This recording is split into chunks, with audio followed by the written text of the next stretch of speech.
भरत मुनि के नाट्यशास्त्र की परंपरा है जो रंग कर्म को इस रूप में देखती है, जो कि इस प्रकार का सृजन है जिसमें कि पूरी तरह से कायाकल्प अभिनेता अपना कर लेता है और अपनी काया को छोड़ करके अन्य में अपने सत्व को संक्रांत कर देता है, तभी वो सात्विक अभिनय। तो यथा जीव स्वभावम सोम परित्यज्यान्य देहिकम परभावम प्रकुरुते परदेहम समाश्रितः वेशेण वर्णकैश्चैव छादितः पुरुषस्तथा परभावम प्रकुरुते यस्य वेशम समाश्रितः। ये सात्विक अभिनय बताते हुए भरत मुनि इसकी जो पूरी थ्योरी है उसको बताते हुए कहते भी हैं। तो ये बहुत सारे फिर आधुनिक रंग कर्मियों के जो मंतव्य हैं उनसे तुलना करते हुए मैंने उस पर थोड़ा काम किया। अब मैं समझता हूँ कि मुझे जल्दी ही अपने इसको समाप्त करना चाहिए। आपका बहुत समय मैंने ले लिया।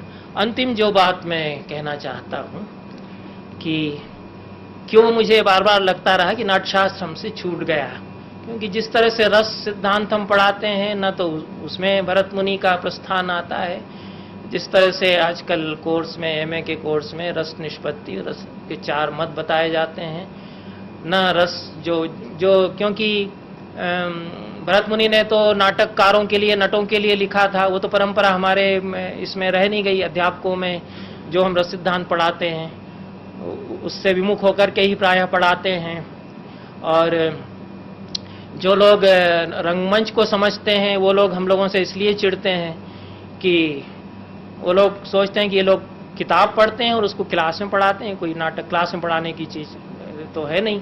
कालिदास या शेक्सपियर को अगर ये पता होता कि हमारे नाटक ये लोग 20वीं शताब्दी में पंडित लोग कोर्स में लगा के क्लास में पढ़ाएंगे तो वो तो सिर धुनते ठोंक लेते कि क्या हो रहा है भाई, हमने तो नहीं, इसके लिए थोड़ी हमने लिखा था कि तुम बच्चियों को बिठा करके हमारे नाटक पढ़ाओगे। तो खेलने में ही वो उभरता है, खेलने में ही उसकी खूबसूरती सामने आती। जब हम रंगमंच पर उसको करते हैं तो एक हमारा पूरी परंपरा से विच्छेद इसलिए हुआ, कई कारणों से, उसके बहुत जटिल ऐतिहासिक कारण थे। पूरा संस्कृत समाज उस भरत मुनि के नाट्यशास्त्र की परंपरा से अलग हुआ और वो हमसे छूट ही गया।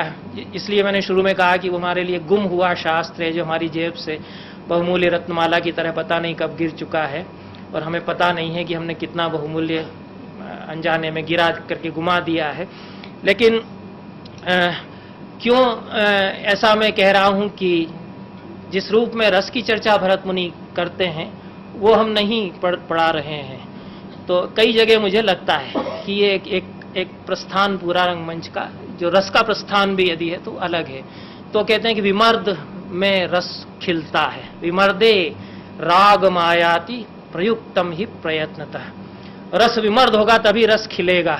फिर कहते हैं कि नहीं एक रसजम काव्यम कभी कुर्वीत यत्नतः, एक रस वाला काव्य ना लिखे। हमारे यहाँ तो फिर बाद में कहने लग गए कि एक रस होगा, एक रचना में एक रस प्रधान होगा, और अगर बाकी रस नहीं भी है तो श्रृंगार तो आ गया, खूब प्रेम हो गया है, आनंद है, इसको देखिए, पढ़िए, इसको आनंद लीजिए श्रृंगार लीलाओं का। पंडित लोग भी ऐसे ही काव्य लिखने लग गए, ऐसे ही काव्य को नाटक समझने लग गए। भरत मुनि ने यह कहा था कि एक रस रहेगा तो रस नहीं होता है, रस अकेला आता ही नहीं है, एक पुरुषार्थ अलग नहीं होता है। हमारे यहाँ जो परंपरा है कि 4 पुरुषार्थ हैं तो आइसोलेशन में तो कोई पुरुषार्थ नहीं होता, वो तो दूसरे के साहचर्य में ही पुरुषार्थ रहेगा।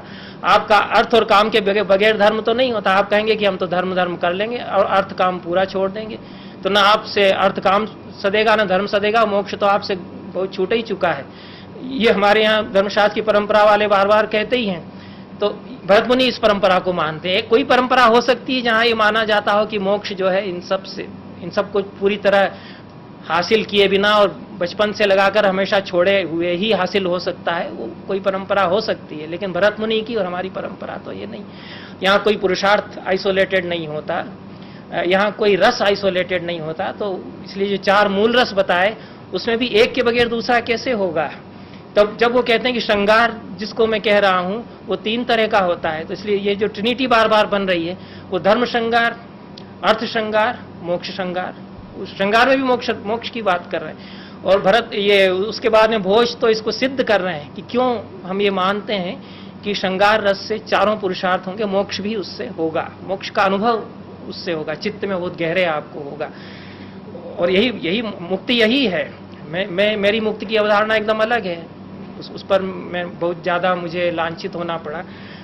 मैंने ये भी जब लिखा कि कविता मुक्ति, जो मोक्ष जो है कविता से मिलता है, असली मोक्ष कविता से मिलता है। जो वेदांती मोक्ष जिसको कहते हैं उसको हमको समझ में आता ही नहीं। हमको ये समझ में आता है कि काव्य से मोक्ष, उसकी प्रक्रिया हमको समझ में आ रही है, वो मोक्ष क्यों है ये हमको समझ में आ रहा है, उसकी लॉजिस्टिक्स हम बता सकते हैं कि इसको हम मोक्ष क्यों कहते हैं।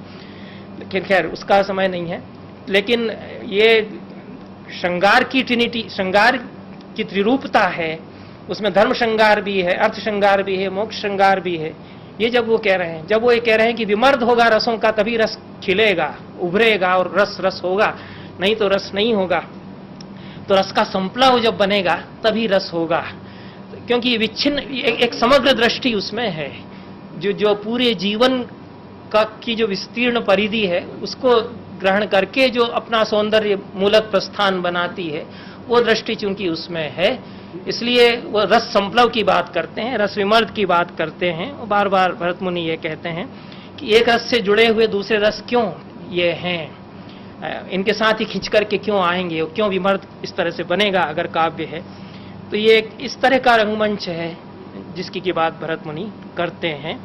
अंत में जो भरत मुनि ने नाटक की परिकल्पना प्रस्तुत की है, उसके 2 वाक्य पढ़ के मैं अपना वक्तव्य समाप्त करता हूं, जो कि विराट का अनुभव जिस रंगमंच में हमको मिलता है, सम्मर्द संप्लव व्यतिकर व्यतिरेक जो रसों का होता है उसके द्वारा। तो पंच संधि चतुर्वृत्ति चतुष्षष्ट्यंग संयुतम पंच षट्त्रिंशल लक्षणों, 36 लक्षण है। नाट्यशास्त्र में 36 अध्याय हैं, कश्मीर शैव दर्शन में आगमपरा में 36 तत्व हैं। अभिनवगुप्त इसको बार बार सिद्ध करते हैं कि 36 अध्याय क्यों हैं, कैसे 36 तत्वों से जुड़े हुए हैं। तो षट्त्रिंशल लक्षणोपेतम गुणालंकार भूषितम महारसम महाभोगम उदात्त वचनान्वितम महापुरुष संचारम साध्वाचार जनप्रियम सुश्लिष्ट संधि योगम सुप्रयोगम सुखाश्रयम मृदु शब्दाभिधानम च कभी कुर्यात्तु नाटकम।